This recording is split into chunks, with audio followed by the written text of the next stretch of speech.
Assalamu alaikum wa rahmatullahi ta'ala wa barakatuh. Bismillahir Rahmanir Rahim. Alhamdulillahi Rabbil Alameen. Wassalatu wassalamu ala Sayyidina Muhammadin ashrafil anbiya'i wa mursalin wa ala alihi wa ashabihi wa man tabi'u bi ihsan ila yawmiddin. Wa ba'd. Alhamdulillah, Allah subhanahu wa ta'ala has granted us the ability, the blessing, the nobility to be able to attend His Jummah on His Friday, the most blessed day of the week, the most beloved day of the week to Allah subhanahu wa ta'ala. We ask Allah subhanahu wa ta'ala that He accept this from us and make it a blessing for us that sees to this Friday and the rest of the Fridays for the rest of our lives. Alhamdulillah, last week we started a discussion about ways in which we could take steps to change ourselves for the better. And we didn't mention this discussion just in regards to a religious context. We seek betterment in our marriages, in our careers, in our lives, in our relationships, with our loved ones and those around us. Everybody wants to get better at something.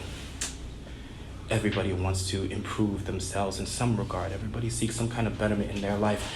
And we discussed last week how there are two ways that we have power and control over of something inside of ourselves to be able to initiate that change in regards to the verse in the Quran that Allah subhanahu wa ta'ala mentions that He does not change the condition of a people until they change that which is within themselves. And so last week we mentioned that one of these ways in which we could initiate that change for betterment and receive those blessings and that barakah and that look and that gaze from Allah subhanahu wa ta'ala, we mentioned one of these things was in regards to how we spend our time. And it wasn't spending time in regards to our free time. We all know what we do in our free time, how we maybe distract ourselves and what have you. We all have those guilty feelings. We don't need to speak about our free time. But no, how we spend our time, this 24/7 that we have, how we spend it when we're busy and engaged in things, engaged in the routine, the mundane, the normal, our everyday, at work or at home, how we can operationalize our religion, our deen, in order to make those of a benefit for us and make those fruitful for us. And so we discussed how the power of the niyyah, the intention, إِنَّمَا الْأَعْمَالُ بِالنِّيَّاتِ كَمَا قَالَ النَّبِيُّ صَلَّى اللَّهُ عَلَيْهِ وَسَلَّمَ, that your actions are by their intentions, how we could utilize our intentions even in mundane and routine actions during the course of the day in order to create benefit with Allah subhanahu wa ta'ala, to gain that love with Allah subhanahu wa ta'ala, and put ourselves in a position to gain His mercy and inshallah ta'ala to receive His barakah and help to initiate that change, to change ourselves, so that way we can create those conditions that Allah subhanahu wa ta'ala can create that change in our lives. The second of these things, and inshallah ta'ala we'll focus a little bit more on this today, not just how we spend our time, but it's also about who we spend that time with.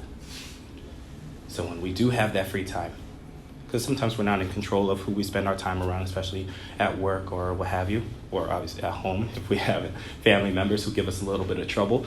But when we're in our free time, who do we spend that time with?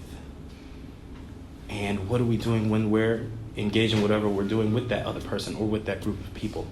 And this is what we want to focus in a little bit more today.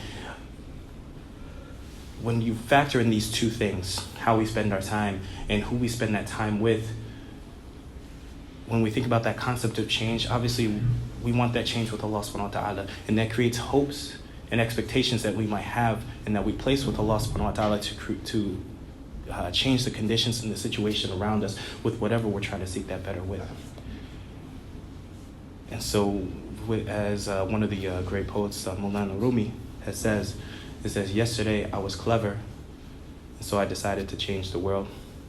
Today I am wise, and so I'm changing what's in myself. And so what's really important for us is to be able to try to initiate these changes in ourselves, and from amongst these is how we spend our time and who we spend that time with. One of the beautiful things that the Messenger of Allah sallallahu alaihi wasallam narrated, and it's a hadith Qudsi, which he narrates from Allah subhanahu wa ta'ala. He says that Allah says, أَنَا عِنْدِي ظَنِّ عَبْدِهِ فَيَظُنُّ بِي مَا شَاءَ, that I am of the opinion of my servant, so let him think of me as he wishes. I am of the opinion of my servant, so let him think of me as he wishes.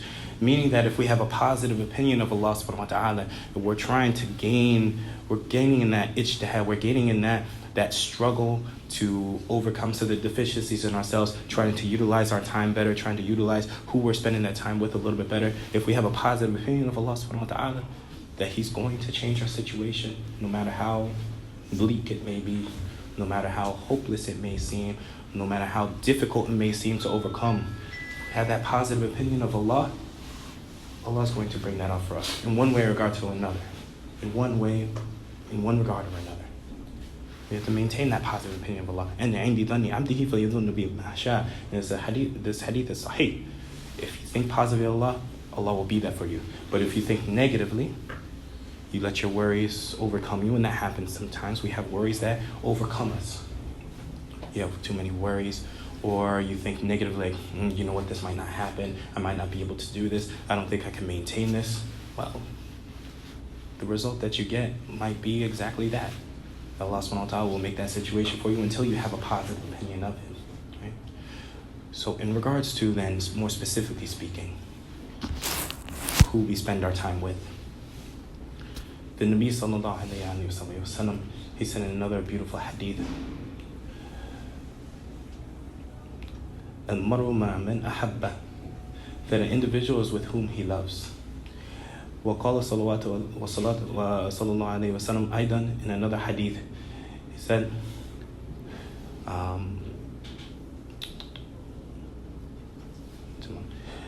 that look closely at those who, the Arabic is escaping my mind right now, look closely at those whom you befriend, because this is something that Nabi sallallahu alaihi wasallam, that he mentioned in the hadith, that we should look closely at who we're befriending in any particular situation. And that going with the previous hadith, that a person with whom he loves, naturally we're going to try to incline towards the individuals whom we have some natural inclination towards, that we naturally like, that we naturally try to have some kind of affiliation with. But it's very important, another narration from the Nabi sallallahu alaihi wasallam, that we look closely at who we're spending our time with, who we're befriending. That the person is upon the religion or upon the way of their friend. Now, some people might think this when it regards to upon the religion of their friend. If you spend a lot of time with a person of the religion, that you become a part of that other religion. No, that's not what the meaning is. That when the Nabi sallallahu alaihi wasallam, when he mentioned ala dini khalilihi in this other narration, when he says upon the way of the religion of his friend, he's speaking holistically. That even if you're amongst those in your family or other Muslims or what have you, and maybe they're, maybe a little bit lazy in some other actions, or when you're in gatherings and you don't remember Allah subhanahu wa ta'ala in these gatherings, that in these situations that you're going to be just like them. Essentially, in the Nabi sallallahu alaihi wasallam, he's saying that birds of a feather flock together. That's essentially what the hadith means. Birds of a feather flock together. That's essentially what he's saying. And so if you're with a group of people, naturally you're going to be like them. Why? Because you love them, you incline towards them, and you're going to be upon their way that they're upon.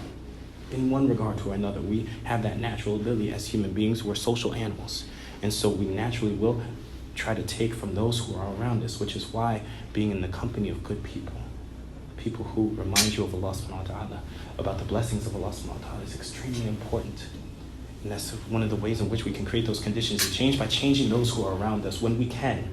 When we can change those who are around us or who we're choosing to spend our time with, so that way we can create the ability to take on their good attributes and to take their good favor. وقال النبي صلى الله عليه وسلم في حديث آخر ما جلس قوم مجلسا لم يذكر الله فيه إلا عليهم ترى.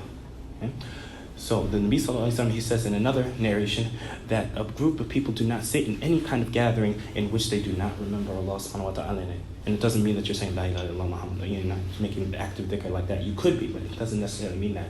But in regards to how you're thinking about that gathering, what kind of benefit you're trying to get with, he said that a group of people do not sit in any kind of gathering in which they do not remember Allah subhanahu wa ta'ala in it, except that they'll have regret.